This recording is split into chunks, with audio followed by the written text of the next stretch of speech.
Chào cô bác anh chị và các bạn. Hôm nay mình làm trứng lúc lắc. Thơm ngon, dễ nấu, dễ ăn, rẻ tiền và lại bổ nữa. Món này ăn với cơm nóng là ngon lắm luôn.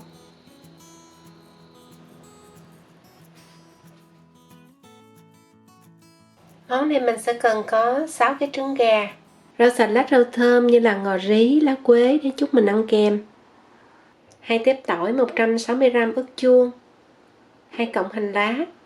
Như thường lệ thì thành phần nguyên liệu cũng như là gia vị mình khuyên có để trên màn hình video hoặc là bên dưới video trong phần mô tả.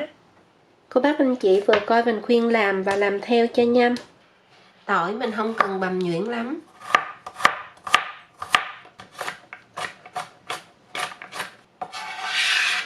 Hành lá anh chị và các bạn nhớ, bởi vì bên đây là người ta cắt hành vàng người ta bán, thành thử trong đây nó thường hay có bị cát á, mình sẽ rửa cho thiệt sạch.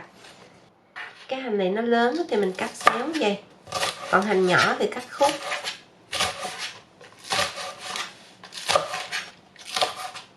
Ớt chuông thì mình cắt 1 đốt ngón tay.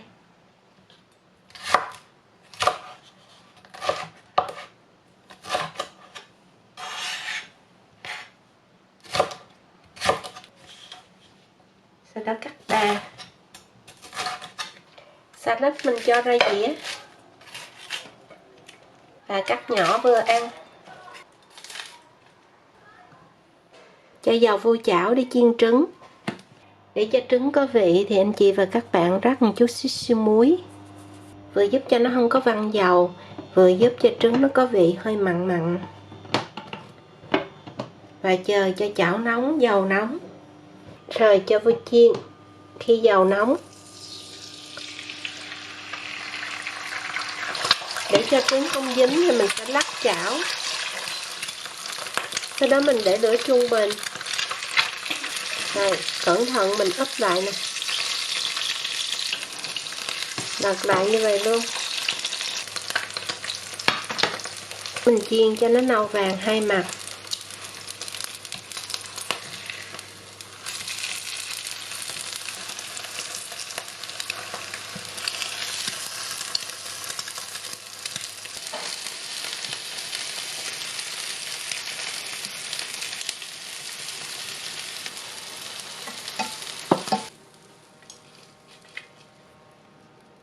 Mình đổ bớt dầu trong chảo ra, chờ lại một muỗng canh. Anh chị và các bạn cho tỏi vô trước để phi cho thơm.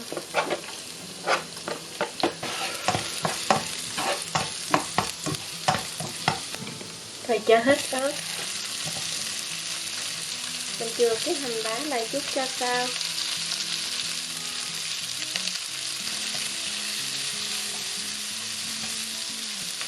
Mình nêm 2/3 muỗng cà phê bột nêm gà, 1 xí muối, 1/2 muỗng cà phê đường.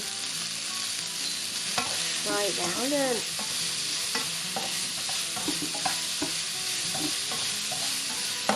Tùy theo anh chị và các bạn thích cái ớt nó chín nhiều hay ít thì mình sẽ nấu lâu hay mau.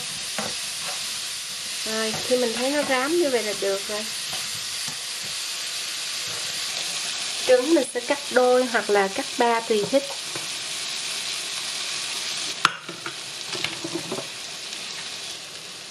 Cho vô chảo luôn. Nửa muỗng canh nước tương, 1 muỗng cà phê dầu hào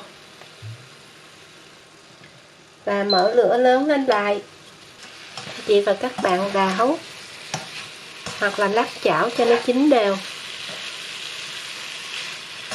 Nhớ để lửa lớn luôn. Mình cho hành lá.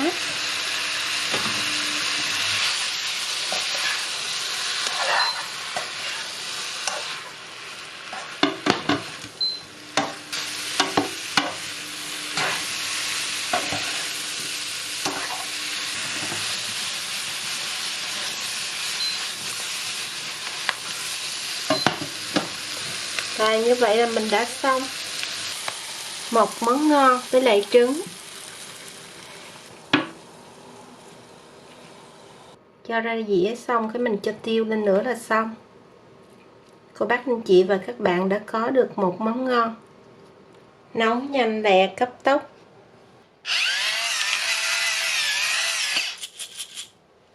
Món này mình ăn với lại cơm nóng, ngon lắm luôn.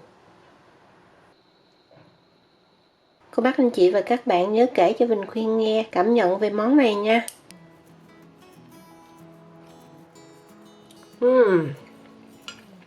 Trứng thấm vị, rau cải cũng thấm vị nữa, và giữ được độ giòn, còn trứng nó có cái độ dai dai, ngon quá, để mình ăn thay thịt á.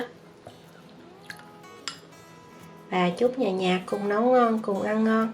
Xin chào tạm biệt, hẹn gặp lại ở video kỳ tới.